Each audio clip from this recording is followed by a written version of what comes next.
Welcome my dear online students. बच्चों, पिछले lecture में हम लोग बोर का एप्लीकेशन पढ़ रहे थे और उसमें हम लोग दो चीज पढ़े थे कि कोई भी nth कक्षा की त्रिज्या निकालना आर एन, और वह कितना आया था। आर एन बराबर एन स्क्वायर एच स्क्वायर बट्टा 4 पाई स्क्वायर एम के जेड ई स्क्वायर। अच्छा, इस के ये के जो है ये के बराबर 1/4 पाई एप्सिलॉन नॉट होता है। अगर इस के जगह पर अगर हम ये मान रखें तो ये 4 पाई एप्सिलॉन नॉट ऊपर चल जाएगा, 4 से 4 कट जाएगा, तो यही बच जाएगा n square h square epsilon naught बटा pi m z e square. एक बार फिर से ये याद कर लीजिएगा, त्रिज्या आर एन बराबर n square h square epsilon naught बटा 4 pi m z e square. ये एक जनरल टर्म आता है आर एन त्रिज्या का। फिर ए नॉट को हम क्या कहें, ए नॉट होता है हमारा बोर त्रिज्या। बोर त्रिज्या कहते हैं ए नॉट को। और ये बोर त्रिज्या क्या था, तो ये जब हम इसमें मान रख देते हैं और वह हाइड्रोजन परमाणु के लिए यानी Z बराबर 1 रखते हैं और बाकी सब का मान रख देते हैं, तो ये सारा वैल्यू आ जाता है। और वह कितना आया था, 0.529 इंटू 10 के पावर -10 मीटर या 0.529 एंगस्ट्रम ये आया था। और इसको ही हम बोर का त्रिज्या कहते थे जब n बराबर 1 रखने पर। अब बाकी इसमें ही अगर कोई भी निकालना होगा तो एन स्क्वायर बट्टा जेड करते जाएंगे तो उस परमाणु का निकल जाता था। ये बोर त्रिज्या का बात हो गया था। आर एन त्रिज्या निकाले थे। फिर दूसरा एप्लीकेशन था कि वह इलेक्ट्रॉन का गति जो वृत्तीय पथ पे घूमता है उसका गति का फॉर्मूला क्या था। तो v बराबर हम लोग निकाले थे 2 पाई के जेड ई स्क्वायर बटा एन एच। तो अगर के का मान एक बार फिर से 1/4 पाई एप्सिलॉन नॉट रख दें तो 2 पाई से 4 पाई में कट जाएगा 2 बार में, तो बच जाएगा जेड ई स्क्वायर बटा 2 एप्सिलॉन नॉट एन एच। इसमें भी अगर हम सब ई का मान, एच का मान, एप्सिलॉन नॉट का मान रखे थे तो ये वैल्यू आया था। पिछले लेक्चर में हम लोग बात किए थे। इसमें हम एक बार फिर से आपको याद दिलाएं ताकि ये जो इलेक्ट्रॉन का ऊर्जा आज का जो हम लोग का एप्लीकेशन है कि इलेक्ट्रॉन का ऊर्जा, और ये सबसे ज्यादा इंपॉर्टेंट है, उसमें ये फॉर्मूला यानी वेग का और ये त्रिज्या का, ये दोनों का एप्लीकेशन है। इसलिए एक बार फिर से हम रिवीजन करा दें। चलिए अब समझते हैं इलेक्ट्रॉन की ऊर्जा। ध्यान से समझिएगा, ये इंपॉर्टेंट है। तो हम जानते हैं कि कोई भी कुल ऊर्जा जो होता है, यांत्रिक ऊर्जा यानी टोटल एनर्जी जो होता है, वह गतिज ऊर्जा और प्लस में स्थितिज ऊर्जा के योग के बराबर होता है। यानी इलेक्ट्रॉन की ऊर्जा जो होगी वह दो प्रकार की होगी, एक गतिज ऊर्जा और एक स्थितिज ऊर्जा। और अगर हम कुल ऊर्जा का बात करेंगे, अगर कोई भी कक्षा का कुल ऊर्जा का बात करेंगे तो उसमें हम गतिज ऊर्जा और स्थितिज ऊर्जा को अगर जोड़ देंगे तो वह निकल जाएगा। ठीक है, तो गतिज ऊर्जा अब बारी बारी से हम निकाल लेते हैं दोनों ऊर्जा को और फिर ऐड कर लेंगे। ठीक है, तो गतिज ऊर्जा हम जानते हैं कि गतिज ऊर्जा जो आएगा वह इलेक्ट्रॉन के गति के कारण उत्पन्न होती है और उसका मान क्या होता है, हाफ एम वी स्क्वायर। गतिज ऊर्जा का फॉर्मूला क्या होता है, हाफ एम वी स्क्वायर, जहां पर भी जो होगा वह इलेक्ट्रॉन का क्या होगा, वेग होगा। तो गतिज ऊर्जा बराबर क्या हो गया formula, half m v square.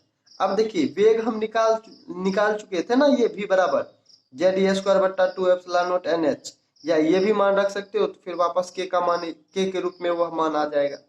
तो चलिए इसको हम रखते हैं, तो 1/2 m v का मान रख देते हैं यहाँ पर। तो क्या है, जेड ई स्क्वायर बट्टा 2 एप्सिलॉन नॉट एन एच, यही है इसका स्क्वायर। अब इसका स्क्वायर करेंगे तो क्या आ जाएगा, 1/2 m, यहाँ से जेड का स्क्वायर तो जेड स्क्वायर, ई का स्क्वायर ई की पावर 4 बट्टा 2 का square 4 epsilon naught square n square h square. तो वापस क्या आ गया, ऊपर में तो 1 से गुना हो जाएगा, 1 m जेड ई स्क्वायर, तो यहाँ ऊपर हम लिख सकते हैं z m z square e के पावर 4 बट्टा में 4 दूना 8 epsilon naught square n square h square. ठीक है, तो कितना आ गया गतिज ऊर्जा का फॉर्मूला, गतिज ऊर्जा बराबर आ गया एम जेड स्क्वायर ई के पावर 4 ई के पावर 4 बट्टा 8 epsilon naught square n square h square. ठीक है, इसको समीकरण 1 मान लीजिए। अब बात करते हैं, गतिज ऊर्जा हम निकाल लिए, अब स्थितिज ऊर्जा। अब स्थितिज ऊर्जा जो होता है इलेक्ट्रॉन के धनावेशित नाभिक के क्षेत्र के कारण उत्पन्न होता है। और बच्चों हम लोग जानते हैं कि अगर कोई आवेश Q है और इससे r दूरी पर अगर यहाँ पर स्थितिज ऊर्जा निकालनी हो, स्थितिज ऊर्जा निकालनी हो, पोटेंशियल एनर्जी, तो हम क्या फॉर्मूला लगाते हैं, KQ बट्टा R, या K के जगह पर 1/4πε0 लगा सकते हैं, Q बट्टा R। तो नाभिक में तो चार्ज कितना था, Q कितना था, ZE के बराबर था। तो Q जो था नाभिक का चार्ज ZE था, तो यहाँ हम लिख देंगे ZE बट्टा 4πε0 इंटू R। तो वही हम लिख दिए हैं कि अगर नाभिक से R दूरी पर विभव जो अगर कैपिटल भी यहाँ मांगने हैं, यहाँ पर स्मॉल भी इलेक्ट्रॉन का वेग माने थे, तो नाभिक से R दूरी पर विभव V का मान कितना आ गया, ZE बट्टा 4πε0 R। ठीक है, इसमें कोई दिक्कत नहीं होना चाहिए, इलेक्ट्रोस्टेट में ये पढ़ चुके। एक बात और इलेक्ट्रोस्टेट में ही पढ़े थे कि अगर कोई Q आवेश है और उससे उस पे जो स्थितिज ऊर्जा होगा, तो हम U बराबर जानते थे या पोटेंशियल एनर्जी बराबर जानते थे VQ, यानी विभव और आवेश को गुना करेंगे तो ऊर्जा आएगा। तो विभव तो यहाँ पर भी है, आवेश इलेक्ट्रॉन आवेश है, तो इलेक्ट्रॉन पे आवेश तो -E होता है, तो -E लिख दिए यहाँ पर। और V का फॉर्मूला तो हम निकाल चुके हैं, V बराबर, तो यहाँ पर वापस हम रख देते हैं कितना, ZE बट्टा 4πε0 R इंटू में हो जाएगा -E। इसको गुना करेंगे तो -ZE² बट्टा 4πε0 R। ये R के टर्म में हुआ, लेकिन हमें तो टोटल निकालना पड़ेगा। यहाँ पर R तो कहीं दिख नहीं रहा, तो इसको यहाँ पर ये R वाला फॉर्मूला हम लिख देंगे। इसका एप्लीकेशन के लिए ही हम इतना सारा रिवाइज किए थे। तो R बराबर यहाँ पर हम R के जगह पर लिखने जा रहे हैं। ठीक है, इसको मिटा देते हैं। चलिए एक लाइन आ जाएगा नीचे में, PE बराबर क्या हो जाएगा, -ZE² बट्टा 4πε0 R के जगह पर बताइए क्या लिखे, N²H² बट्टा πmZE²। ठीक है, तो देखिए पाई से पाई कट गया, ये ऊपर में चला जाएगा, mZE² चला जाएगा, तो ऊपर में देखिए पहले से माइनस है तो माइनस हम दे दिए, Z मिलके Z² हो गया, M भी ऊपर चला गया तो M E² मिलके E के पावर 4 हो गया, बट्टा बच गया नीचे में 4 ε0 N²H²। तो पोटेंशियल एनर्जी बराबर क्या सूत्र आ गया, -M पहले लिख लेते हैं, mZ² E के पावर 4 बट्टा 4 ε0 N²H²। ठीक है, अब इसका काम खत्म हो गया, इसको मिटा देते हैं। तो बच्चों हम लोग गति, ये समीकरण सेकंड मान लीजिए, तो हम लोग गतिज ऊर्जा भी निकाल लिए और स्थितिज ऊर्जा भी निकाल लिए। अब हमको nth कक्षा की कुल ऊर्जा अगर हमें निकालनी होगी, कुल ऊर्जा, तो कुल ऊर्जा बराबर क्या हो जाएगा, कुल ऊर्जा बराबर दोनों ऊर्जा, गतिज ऊर्जा प्लस पोटेंशियल ऊर्जा का जोड़। तो आ जाएगा गतिज ऊर्जा क्या था, mZ² E के पावर 4 बट्टा 8 ε0² N²H²।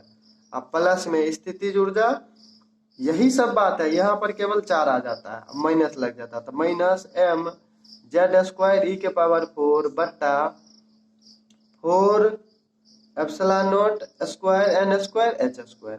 तो कॉमन देखिए सारा वैल्यू आ जाएगा कॉमन, तो क्या आ जाएगा कॉमन, mZ² E के पावर 4 बट्टा ε0² N²H²। ये सारा वैल्यू कॉमन, तो यहाँ से बच जाएगा 1/8 प्लस माइनस माइनस, यहाँ से 1/4, तो क्या आ जाएगा, mZ² E के पावर 4 बट्टा ε0 N²H²। और यहाँ पर ये जो मान 908 1 2, तो क्या आ जाएगा, 1 में 2 माइनस mZ² E के पावर 4 बट्टा में 8 ε0² N²H²। तो En का जो सूत्र आ गया, nth कक्षा का त्रिज्या का सूत्र, वह आ गया इसको हम लिख सकते हैं -m(e⁴) बट्टा z² बट्टा 8 ε0 h² n²। ठीक है, यहाँ पर ये लिख सकते हैं। ये दोनों वेरिएबल था, यानी ये दोनों हमेशा चेंज होते रहेगा, इसलिए हम इसे इधर z और n को लिख दिए हैं। तो इस फॉर्मूला को आप अच्छे से ध्यान रखेंगे कि n का फॉर्मूला हम लोग निकाल लिए।